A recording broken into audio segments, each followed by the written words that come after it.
There is no place that God is not. Remind yourself of this every day. It has been said that God sleeps in the minerals, rests in the vegetables, walks in the animals, and thinks in us. Think of God as a presence rather than a person, a presence that allows a seed to sprout, that moves the stars across the sky, and simultaneously moves a thought across your mind. A presence that grows the grass and grows your fingernails all at the same time. This presence is everywhere, therefore it must also be in you. And if it's everywhere, it must be in all that you perceive to be missing from your life.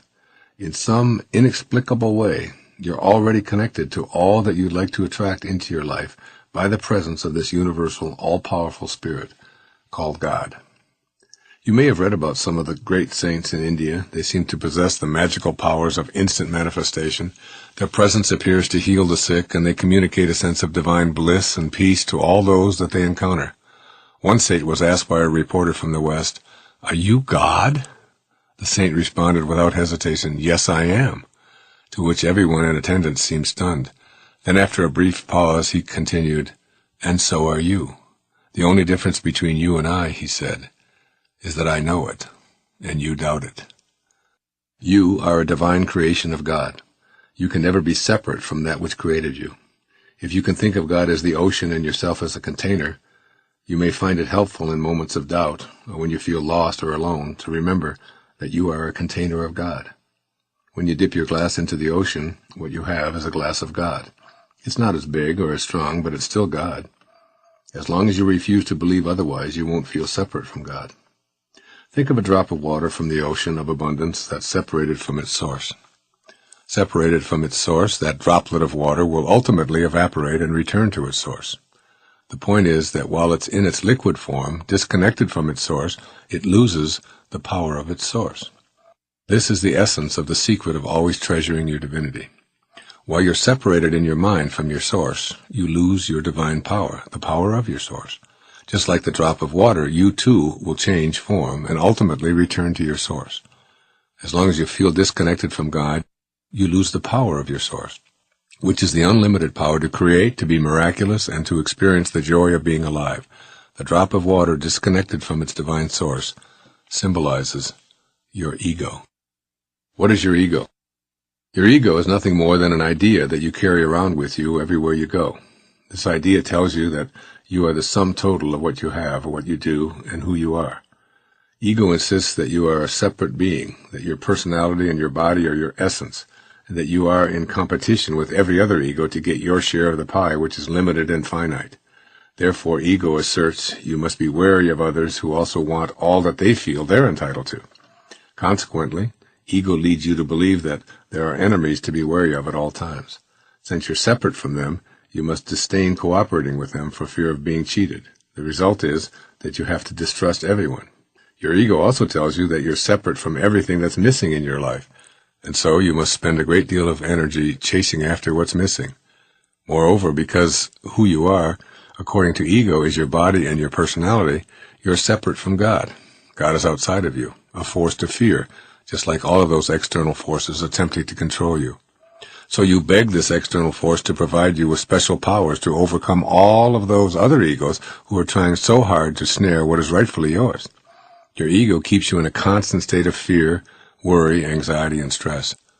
It implores you to be better than everyone around you. It beseeches you to push harder and to get God on your side. In short, it maintains your separate status from God and allows you to be terrified of your own divinity. You are a piece of God. You are a divine creation, a being of light who showed up here as a human being in the exact moment you were supposed to. Your body will depart at precisely the right moment as well. But you're not that body you behold, nor are you its personality or any of its possessions and accomplishments.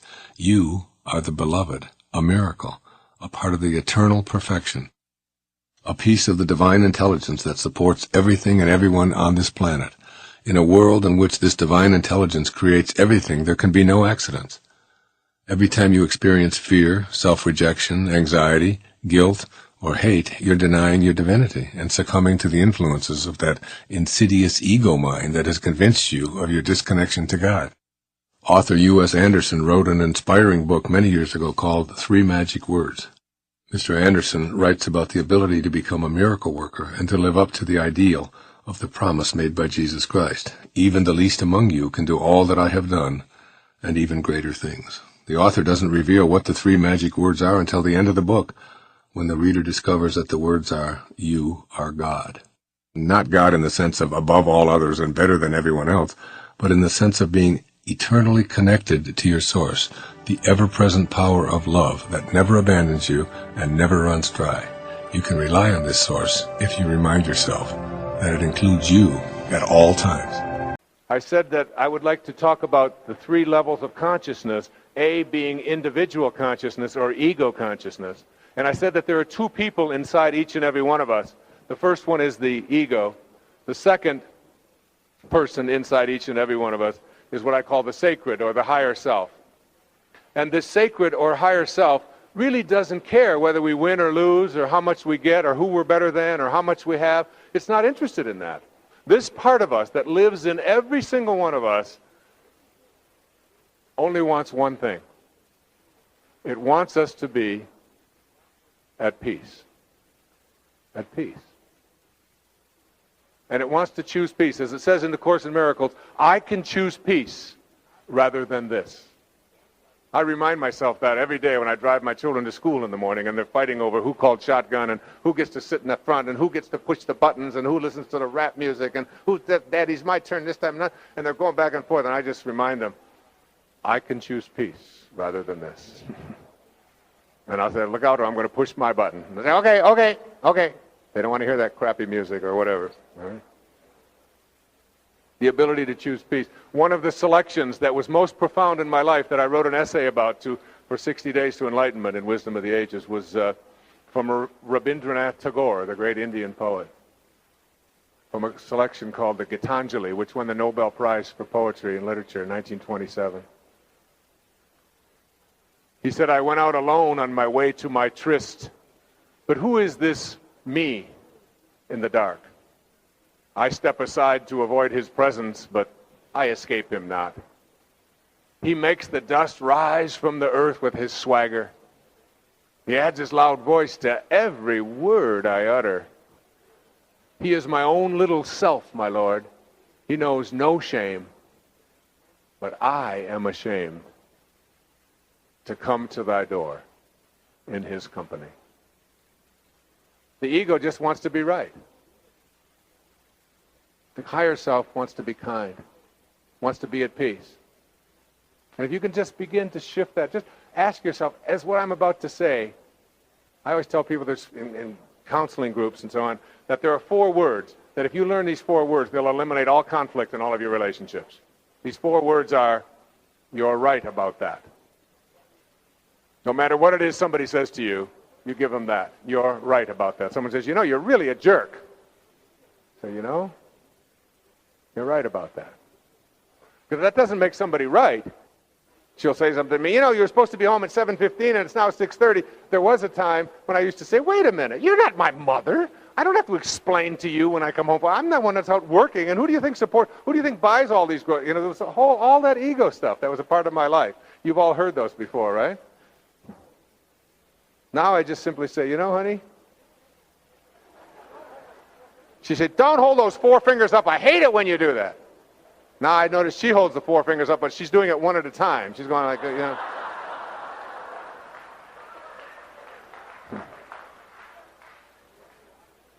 But it's the idea that just as you're about to respond to somebody, instead of saying, well, I need to be right and I need to prove myself, I'm just going to stop.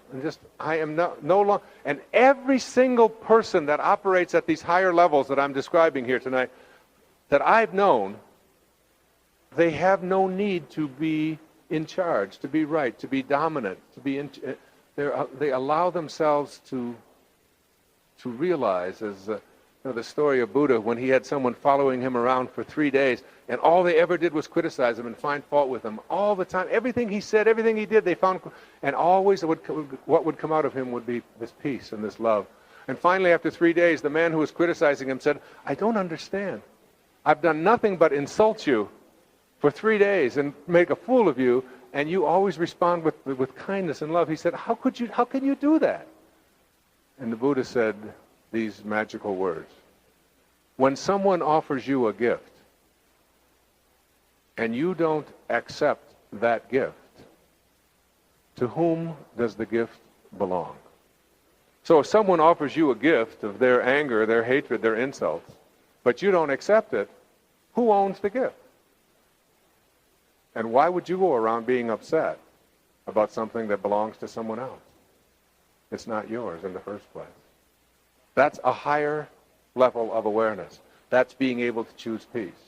You see, when you get enough inner grace or inner peace or serenity, whatever you want to call it, and you feel really positive about yourself, it's almost impossible for you to be controlled and manipulated by anybody else. I'll give you an example. Just yesterday, I had to get on an airplane and fly to Chicago. Now, I got on the airplane at 1 o'clock in the afternoon in Fort Lauderdale. The plane took off and flew for 30 minutes, and they couldn't retract the landing gear. They were stuck in the down position, so they had to land the plane in Miami, go back and land it in Miami because they had longer runways. It wasn't an emergency, but I wasn't convinced that they had that foam out there on the runways because they were just seeing if their foam equipment worked. They were trying to convince us there was no emergency and that those ambulances weren't just standing by in case anybody fainted while they watched us land, that there was, in fact, some emergency. I watched people around me on the plane when we were having to do this, and some people were panicked and fearful and scared. There was one couple that jumped and screamed, and there was a lot of interesting reactions, a lot of ashen looks, and a lot of very scared people. And I looked at myself, and I didn't have any of that. I didn't have any of that. It was okay. And I knew I was going to be okay, and I saw myself being okay. It wasn't that I tried very hard not to be fearful. It was that inside of me, there is something that has replaced that fear, and that is called grace or serenity. And it was okay. It was just simply all right, and I was fine. In fact, I was effective. I calmed down the guy next to me. I looked around to see where the emergency exits were because I wanted to know how to get out of this place. I used my mind in a situation where other people might elect panic. I was electing to be conscious, to be intelligent, to save myself if necessary, and I wasn't the least bit afraid. And I know I would have been afraid at an earlier time in my life. That fear, that potential for fear, has been replaced by peace and fulfillment and knowing that when it's my turn, and that's okay too, and that I'm not afraid of any of that. So we landed, okay, and everything was fine. And there was a computer part that was missing that wouldn't give the right signal for the landing gear to go up, so they had to replace the part, and they canceled the flight. And 192 people were on this plane, and it was full. Right? There wasn't an empty seat. It was the last week after Easter break. There's no seats out of South Florida at all. They announced, the first thing they did was announce that there would be nobody getting a seat out of South Florida because you just can't get one on all the airlines. They're all filled up. And you probably will have to be here a couple of days until we can do something about it. And they even announced that they weren't going to put us up in a hotel. There was like all of these negative things. And I watched the people around me. Now, a minute ago, they were worried about whether they were going to be alive. Now, suddenly, they're alive and they're relieved about that. Now they're angry because the plane isn't going to take off or they're going to have a replacement. And so there's all this anger. Now, I believe in looking for solutions, never looking for problems. So when the plane landed, they said, no one can get off the airplane. But I knew they probably weren't talking to me, okay? Because as soon as it landed, the door opened, I went out and called my secretary and said, I have to give a speech tomorrow morning in Chicago, and there's a lot of people depending on me to be there. There's 500 people waiting to hear me speak, and we've set up this date in advance. I see myself in Chicago. I know I'll be there. 191 other people didn't believe they would be in Chicago and acted just that way. They were angry. They were upset. They were yelling at the people. They were letting their blood pressure get out of control, and they weren't doing anything. I said to my secretary, I will call you back in 15 minutes. She was in Fort Lauderdale. I'll call you back collect in 15 minutes. Just make sure I have a seat on a plane, no matter what it costs or what the inconvenience or what it get me a seat. At the moment that she called, somebody the moment before had canceled on another airline a first-class seat. They had just canceled, they weren't going. And I was able to get that seat because the person that she called handled the cancellation, and she just replaced me on there, okay, instead of going through the whole list. And I had a seat on a flight that was 5 hours away, but I still had a seat on a flight to get in much later than I anticipated. And I went down and got my boarding pass, and I was out of 192 people. There was only one that made it to Chicago. And I was that one, not because I'm smarter than everybody else, or because I know anything that other people don't know, or because I'm better than anyone else. It was because I look for solutions, not for problems, and I refused to be victimized by my need to be right through using anger and being upset and so on. When you are able to visualize yourself doing something, you start acting on that visualization or that image. You're able to make things happen when you're looking for solutions that you can never make happen when you're more preoccupied with being a victim. I was in Redondo Beach, California, just the other day, and I was going to speak out there at a church in the evening to a large group. I had to rent a car, and I was driving through the town and looking for the Palos Verdes Hotel where I was assigned to stay, but I didn't know how to get there. And I had an idea of where it was, but I wasn't sure. And you've all been in that position, a tourist in a beach town looking for your place. You know, I had my turn signal on, and I had it on for a block or so, and then realized that it's 2 more blocks up. I took it off and waited. And there was somebody behind me who was having a myocardial infarction over my behavior. I am blasting on his horn and so on. And then I looked up into the mirror and I could see him pounding on the dashboard of his car in anger. It's like, how dare you, I'll put you. And I wanted to stop the car, you know, and get out and say, everything's going to be fine. This is all going to work out just right. Just, you know, I'm going to be turning in another few blocks and you can go on. Your life's going to be fine. And I ask you, the people here tonight in this room, what do you think caused that? What do you think created that kind of reaction in this person, where a stranger in a rented car, that even says rented car on the back of it, could go to that level of hatred and anger over a simple behavior of another human being, and a very normal behavior at that? What do you think caused that? You think it was me that caused that in him? You think it was my car, my behavior, my driving? It's none of that, see? That's really the only message that I have, is that who you are is the result of how you choose to process your life and the world and how it's presented to you. And until you understand that nobody out there in this planet, in this universe, has the power, the control to make you be or think or act or behave or emote in any way other than the way that you choose. And that capacity for thinking, that capacity for thought, it's the thing that most of us think is the least important part of our consciousness. We don't pay that much attention to it. We pay attention to this, the packaging, the body, and we evaluate our life based upon what rules apply to the body. And the rules, or the laws, or whatever you want to call them, that apply to your body, to your form, are very, very different than the rules and laws, principles that apply to the other part of you, the invisible part of you, if you will. And tonight's talk is really about that part of you, which is where you live. There's a man named Bucky Fuller. I don't know how many of you have heard of Buckminster Fuller. Brilliant man. He died a couple of years ago in his 90s, who worked with me on the Hunger Project and our efforts to end world hunger around the globe. He was a mathematician and a philosopher. He's the inventor of the geodesic dome. Brilliant man. He almost committed suicide when he was 30 years old. He went right down to the act of actually buying a gun. At that worst part of his life, made a decision that he could do something with this. He could turn it around and benefit from it. And he made major, major contributions. One of the things he said to me once, he said, Wayne, never forget that who you are, the human being that you are,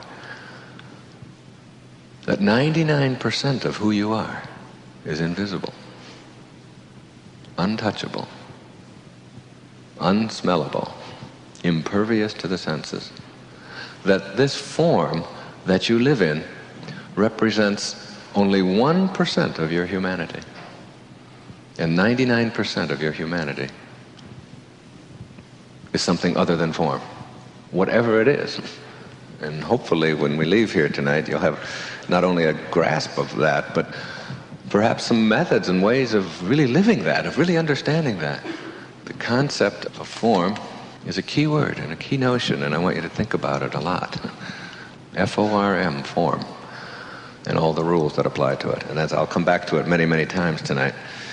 Until you can go beyond the boundaries of form, you can never awaken. You can never really live the life that you're capable of living and create the miracles that you're capable of creating until you absolutely, truly get a hold of that humanity behind your form, whatever that may be, whatever it is, however you define it. It's a great place that I'm speaking about. It's something very different than just being positive and just enjoying life and not being victimized by other people and thinking well of yourself and all of that. That's all fine and good, and those are almost elementary steps. It's much more of almost a spiritual message without the religion.